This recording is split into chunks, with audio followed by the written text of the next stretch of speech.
조사님 안녕하세요. 네, 전우님 안녕하세요. 어떻게 한 주간 사랑을 실천하면서 지냈나요? 네, 완벽하지는 않아도 열심히 실천하려고 노력했습니다. 천사님은요? 저도 마찬가지예요. 우리 친구들도 한 주간 열심히 실천하면서 지냈겠죠? 물론이죠. 우리들보다 더 많은 실천을 했을 거예요. 천사님, 그래서 오늘 함께 나눌 말씀은 뭐죠? 오늘 아주 중요합니다. 바로 용서에 대해서 함께 알아보려고 해요. 용서.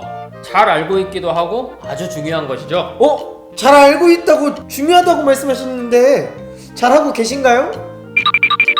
사실 그게 좀 어려워요. 잘하고 있다고 생각하다가도 불쑥불쑥 안 되고 있다고 느낄 때가 많거든요.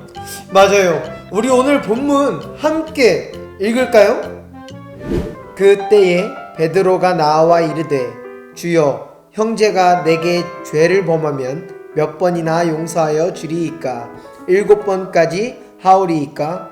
예수께서 이르시되 내게 이르노니 7번뿐 아니라 7번을 70번까지라도 할지니라.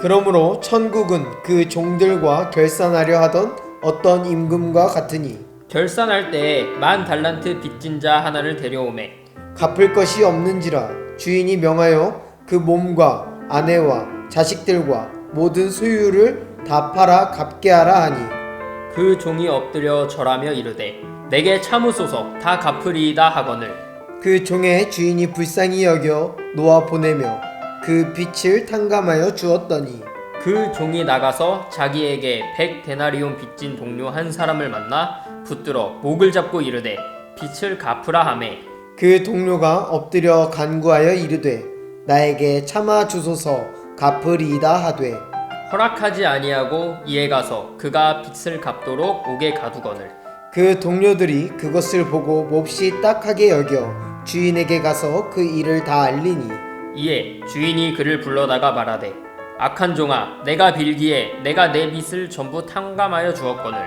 내가 너를 불쌍히 여김과 같이 너도 내 동료를 불쌍히 여김이 마땅하지 아니하냐 하고 주인이 노하여 그 빚을 다 갚도록 그를 옥졸들에게 넘기니라. 너희가 각각 마음으로부터 형제를 용서하지 아니하면 나의 하늘 아버지께서도 너희에게 이와 같이 하시리라. 전도사님, 오늘 본문 읽어보니 어떤 생각이 들어요? 진짜 솔직히 이야기해서 뭔지는 모르지만 베드로가 화나는 일이 있었나봐요. 왜 그런 것 같아요? 오늘 본문 처음에 베드로가 예수님께 용서에 대해서 물어보잖아요. 분명 화나는 일이 있었던 것 같아요. 그렇죠. 오늘 본문에선 베드로가 용서에 대해서 예수님께 물어보고 예수님께서 용서는 7번을 70번까지라도 하는 거라고 하면서 시작이 되는 걸 볼 수 있어요. 처음부터 오늘의 중요한 포인트를 예수님께서 말씀해 주시는군요. 그런데 전도사님, 오늘 용서에 대한 본문이잖아요, 이게. 예? 그 다음에 예수님께서 하신 비유가 전 잘 이해가 안 돼요. 어떤 게 이해가 안 되는 거예요? 오늘 분명히 용서에 대해 이야기하는 건데 이거는 빚을 탕감해준 이야기 아닌가요? 용서는 보통 누군가의 잘못을 이해해주고 용납할 때 그럴 때 하는 것인데 그렇게 느껴지나요? 저는 이것도 충분히 용서하고 있다고 생각하는데 하지만 이거는 우리가 흔히 용서를 하는 상황과는 많이 다른 것 같은데요? 막 화를 내는 부분도 아니고. 그러면 전도사님은 화를 잘 내나요? 에이, 제가요? 저 별로 화 많이 안 내요. 하지만 아예 안 내지는 않죠. 그렇죠. 우리가 지내면서 화를 안 내기란 참 어려워요. 나에게 피해가 오거나 혹은 자신이 계획한 대로 되지 않을 때에 여러 종류의 화를 우리들은 대면하기도 하고 풀기도 하고 참기도 하면서 화를 마주하게 되는 일들이 참 많죠. 그런데 화가 나면 어떻게 해요? 처음에는 계속 화가 나서 아무것도 잡히지 않고 저를 화나게 한 그 사람이 밉죠. 그런데 시간이 지나고 나면 그 사람에게 내가 너무했나? 라는 생각이 들기도 해요. 맞아요. 저도 화나면 그 사람이 정말 밉기도 하지만 시간이 지나면 풀리는 것 같아요. 그 다음에는 어떤 생각이 드나요? 내가 심하게 했다 라는 생각이 들면 그 사람에게 도리어 미안해지기 시작하죠. 그래서 내가 화낼 상황이었는데도 불구하고 제가 사과를 하고 싶은 마음이 더 들죠. 사과를 하고 싶은 마음이 들어요? 왜요? 그 사람이 너무했다고 생각하고 다시는 그 사람과 안 친하게 지낼 수 있잖아요. 그럼 더 화낼 일도 없을 거고 또 내 마음이 더 평온해지지 않겠어요? 아니요, 오히려 더 마음이 불편해지고 어려워지는 것 같아요. 평온해지는 건 역시 사과할 부분은 사과를 하고 서로의 관계가 전과 같이 온전해지는 게 제일 좋은 것 같아요. 여기서 전도사님이 또 중요한 말씀을 하셨는데요. 서로의 관계가 어떻게요? 전과 같이요. 친했던 때. 그럼 이건 역시 다시로 볼 수 있겠죠?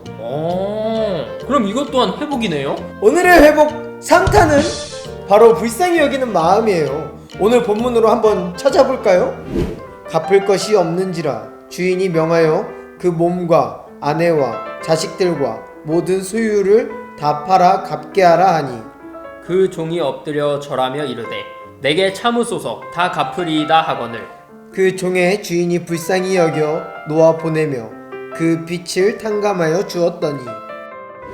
정말 그러네요. 처음엔 주인도 돈을 빌린 종에게 모든 소유를 팔아서 갚으라 명했는데 27절에서는 그 종을 불쌍히 여겨 빚을 탕감해 주었군요. 맞아요. 우리가 용서할 수 있는 것은 비록 상대방이 나에게 잘못을 했을지라도 불쌍히 여기는 마음을 갖는 거예요. 상대방을 다시 한번 이해하라 하는 것이군요. 그렇죠. 이 마음이 아주 중요한 오늘의 포인트거든요. 그런데 전도사님, 28절을 보면 이 탕감받은 사람이 또 다른 사람을 찾아가잖아요. 그런데 이 모습이 우리들의 모습 같아요.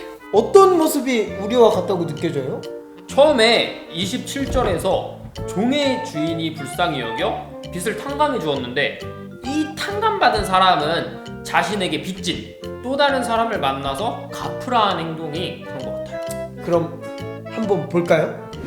그 종이 나가서 자기에게 100데나리온 빚진 동료 한 사람을 만나 붙들어 목을 잡고 이르되 빚을 갚으라 하매 그 동료가 엎드려 간구하여 이르되 나에게 참아 주소서 갚으리이다 하되 허락하지 아니하고 이에 가서 그가 빚을 갚도록 옥에 가두거늘. 정말 나쁜 행동이에요. 전도사님은 근데 왜 이게 우리의 모습 같아요? 가끔씩 그런 것 같아요.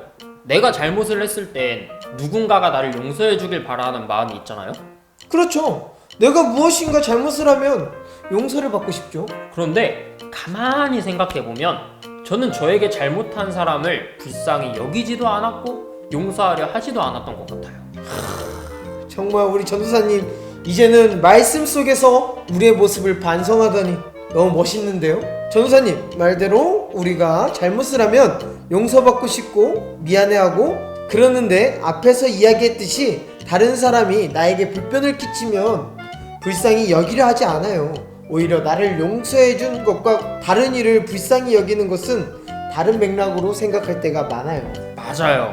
불쌍히 여기는 것도 중요한데 내가 먼저 누군가에게 용서받았다는 것을 잊지 않고 기억하는 것 또한 중요한 것 같아요. 33절을 보면 내가 너를 불쌍히 여긴과 같이 너도 내 동료를 불쌍히 여김이 마땅하지 아니하냐 라고 주인이 말하는 걸 볼 수 있어요. 오늘 다시 보니까 그동안 내가 얼마나 내 마음속에서 용서하는 마음이 작았는지를 다시 느끼는 것 같아요. 전사님은요? 모두가 그렇죠. 자신이 받는 것에 익숙한 우리가 아닌 베푸는 것에 더욱 익숙한 우리가 돼보는 건 어떨까요? 이제 오늘 예수님께서 말씀하신 용서가 어떤 의미인지 알겠나요? 아직까지 완벽하게 잘은 모르겠지만 어느 정도는 알 것 같아요. 그럼 전사님 이해도 돕고 우리 친구들도 이해될 수 있도록 오늘 배운 것을 다시 한 번 더 정리를 해볼까요? 네, 좋아요. 우리 친구들 유치원에서나 학교에서나 또는 가정에서 화가 나는 일이 있을 수 있을 거예요. 그때 당장은 화가 나겠지만 그럴 때마다 하나님, 저에게 잘못한 사람을 미워하지 않고 불쌍히 여길 수 있는 마음을 주세요 라고 기도해요. 먼저 하나님께서 나를 사랑하사 용서해 주시고 품어주신 것을 기억하고 주변 사람들과 서로 잘못한 것에 대해 구분지어 상처가 되지 않게 용서로 화해될 수 있는 친구들이 되기를 소원합니다. 자, 그럼 우리 함께 인사하고 오늘은 마무리 지을까요? 그럴까요? 하나, 둘, 셋. 가바.